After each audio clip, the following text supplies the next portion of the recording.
ಸಾಲು ಕೂತ್ಕೊಳ್ಳೋಕೆ ಜಾಗ ಇದೆ, ಬಟ್ ಶೆಕೆ ಆಗ್ತಾ ಇದೆ. ಅದಕ್ಕೆ ನಾವು ಹಿಂಗೆ ನಿಂತ್ಕೊಂಡೇವಿ. ಇವ್ರ ಪಿಲ್ಲು ಮತ್ತು ಪರಿಗ ನಾನು ಸ್ವಲ್ಪ ಸ್ನ್ಯಾಕ್ಸ್ ತಂದಿದ್ದೆ. ಬಸ್ ಒಳಗೆ ಕುತ್ಕೊಂಡು ಕಾಡ್ತಾರು, ಸುಮ್ಮನೆ ತಿನ್ಬೋದು ಅಂತ ಅವ್ರು ಇಲ್ಲೇ ತಿನ್ನೋಕೆ ಚಾಲೂ ಮಾಡಿಬಿಟ್ಟಾರು. ಇಲ್ಲೇ ಪ್ಯಾಕೆಟ್ಸ್ ಆನ್ ಮಾಡಿಬಿಟ್ಟಾರು. ಅಲ್ಲಿ ನಮ್ಮ ಲಗೇಜ್ ಸ್ವಲ್ಪ ಜಾಸ್ತಿ ಬರೋ ಟೈಮ್ದಾಗ ಕಡಿಮೆ ಇತ್ತು, ಈಗ ಜಾಸ್ತಿ ಆಗಿದೆ. ಇಲ್ಲಿ ಕೇಕ್ಸ್ ಅಲ್ಲಿ ಇಟ್ಕೊಂಡು ಕೂತೇನೆ ನಾನು. ಬರೀ ನೋಡ್ಬೋದು ಚಿಪ್ಸ್ ತಿನ್ಕೋತ ಕೂತಾಳು. ಹಾಯ್ ಮೇರಾ ಬಚ್ಚ. ಹಾಂ, ನೀ ಬಸ್ನಾಗ ತಿನ್ಕೊ ಮಗನೇ. ಈಗ ನಾವು ಹೋಗ್ತಾ ಇದ್ದೇವೆ. ಈಗ ನಾಳೆ ಜಾತ್ರೆ ಇದೆ.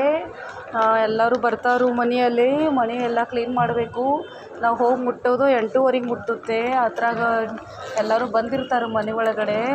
ಫುಲ್ಲ ಸುಸ್ತು ಬೇರೆ ಆಗಿದೆ. ಹೋಗಿ ಸ್ವಲ್ಪ ತೊಂದರೆ ಆಗುತ್ತೆ, ಬಟ್ ಖುಷಿನೂ ಇದೆ. ಎಲ್ಲರೂ ಬರ್ತಾರೆ, ಅದಕ್ಕೆ ಖುಷಿಲೇ ಒಂದು ಸ್ವಲ್ಪ ಎನರ್ಜಿ ಬಂದುಬಿಡುತ್ತೆ. ಹಾಗೆ ಜಾತ್ರೆ ಇದೆಯಲ್ಲ, ಆಟೋಮೆಟಿಕ್ ಎನರ್ಜಿ ಬಂದೇ ಬಿಡುತ್ತೆ.